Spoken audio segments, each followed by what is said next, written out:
Time. How does time work in storytelling? I met my girlfriend 10 years ago. We went to school together. Then we worked at Country Kitchen together. Then we got a house together. Then we got a dog together. Then we got in a car accident. That's how I got this bum eye. The narrator of that story covered the major events of his life with his girlfriend. Maybe he covered 10 years. In about 13 seconds? That's summary. Summary. Then we got a house together. Then we got a dog together. Then we got in a car accident. Summary can be very useful. It can provide context for major events in your story. It can glue things together. But most storytellers don't rely exclusively on summary because summary is like a fast forward. It makes it very difficult for you to sink into the details of a particular important event. So the first mode of time use in fiction is summary.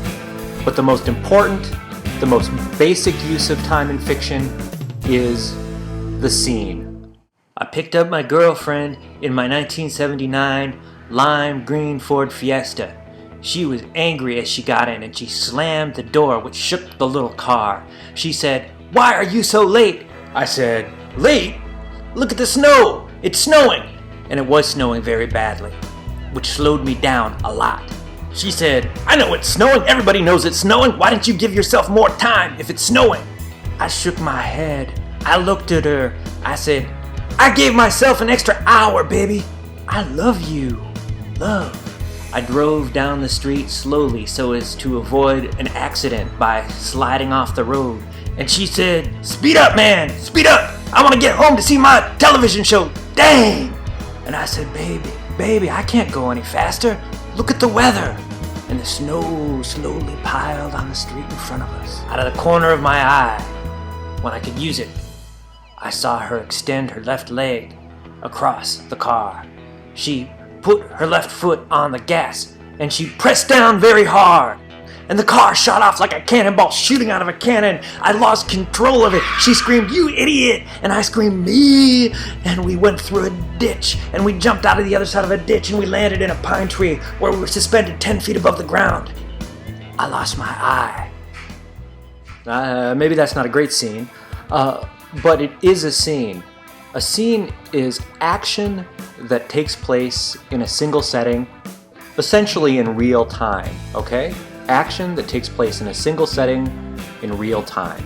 Generally speaking, you're going to want to be in scene at the most important moments of your story.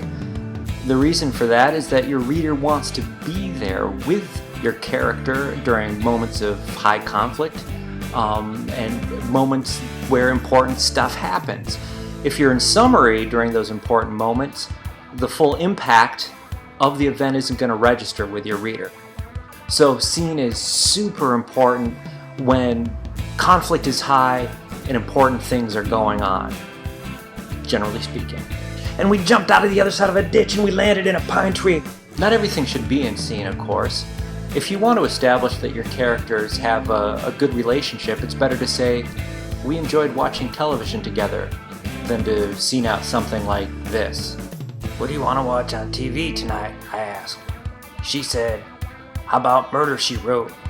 I said, "I'm tired of that show." She said, "I am too. Let's watch something else." I said, "Okay."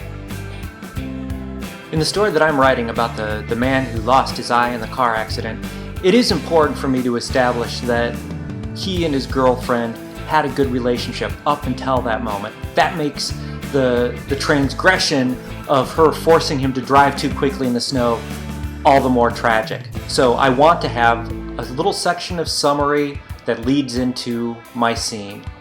"We met 10 years ago in school, but really got to know each other working in tandem at the Country Kitchen. We worked hand in hand. It wasn't very long until we moved in together. And in our beautiful little apartment in the Upper West Side, we watched television programming that satisfied both of our hearts. Until one horrible day,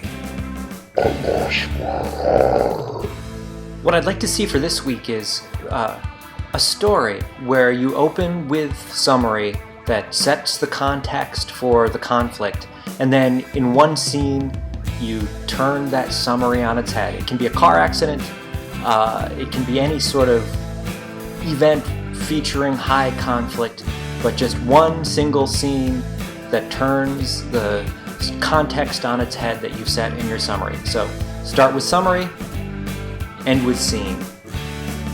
Fast forward, setting context, an event in real time that shows how that context was destroyed.